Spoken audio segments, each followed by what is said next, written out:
Okay, so we're going to look at the exercises that we did at the knee workshop. And I'm going to send you a link for one of these. It's called a yoga wedge. It comes in a block this size. It's only about £7.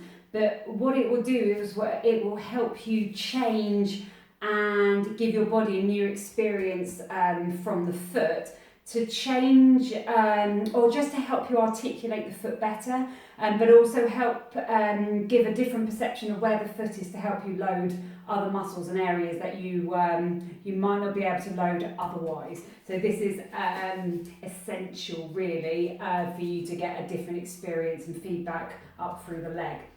So I'm just going to place this here. So the first thing we looked at was just a simple bending the knee over the top of the foot.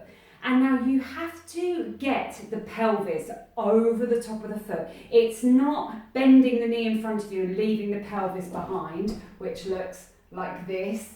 It's getting the pelvis on top of the foot. And you should almost have a sense that your belly button can actually sit over the top of the ankle. So want you to just start to get used to moving backwards and forwards in this space and have a sense of what you notice here.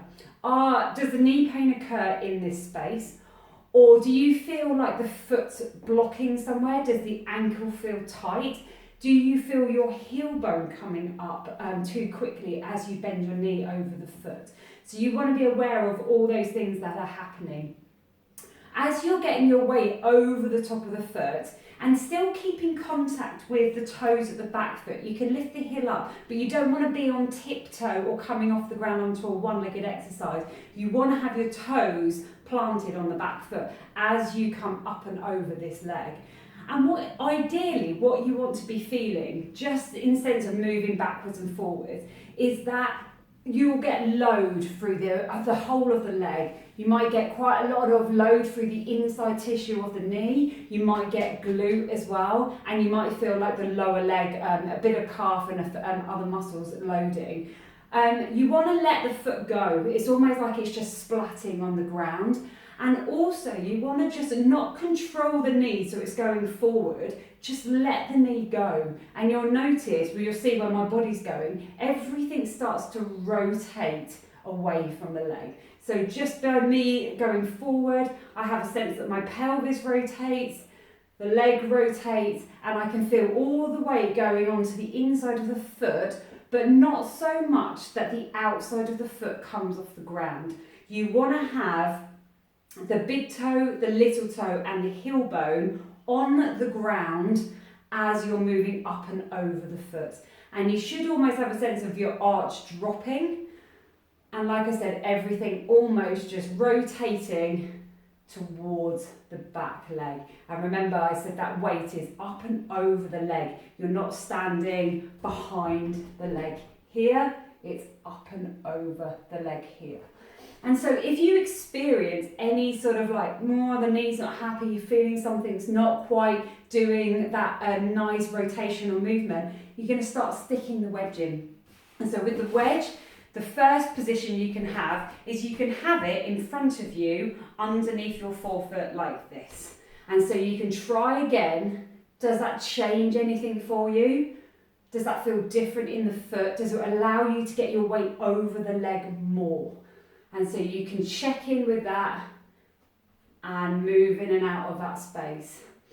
The second way you can have the wedge is you can flip it over and then you can put your foot in this position. So the forefoot's just on the wedge here, and now I'm going to do the same thing. And you'll notice with this one, it drives your weight really far onto the inside of the foot. So you're going to get more load through here as you're moving backwards and forwards. And notice how I'm moving. I'm not going in holding the movement. I'm just moving gently in and out, and I'm only doing a few reps because I can really feel this leg start to work really hard. The other way you can put the wedge is if you move it to the rear foot and stick your heel bone, so the wedge is going in at the back, and you can also do the movement from here. Can you get the weight up and over? And can you feel how it drags your body off to the side? And again, feeling more load. You might feel the foot is comfortable in one of those wedge positions and maybe not in others. So you really want to explore different positions of the wedge. The other thing you might want to notice that I saw with a couple of you is that you might even want to try, if you're feeling knee pain, especially over the front or more on the inside, is actually, it will help you if you actually turn your foot out slightly to an angle. If you're on the right foot, you can turn it out to around 1 o'clock.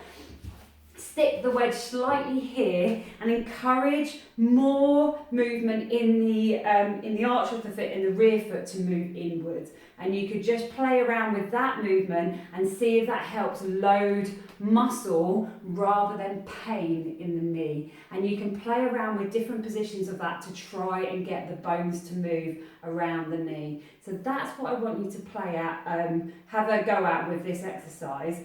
And then if you're able to kind of happily move in and out of there, the second part of the movement was, can you move in and out of a loaded position with the weight over the foot? So I was tapping round, all the weight is on this front leg, and then I bring it up to standing and then back out again. So it's almost like we said, like that bit like a ballerina move. Everything rotates this way, and then as I stand up, and gently rotate my pelvis the opposite way, and it's almost like a sense of you can suck your arch up, straighten your leg and rotate the other way.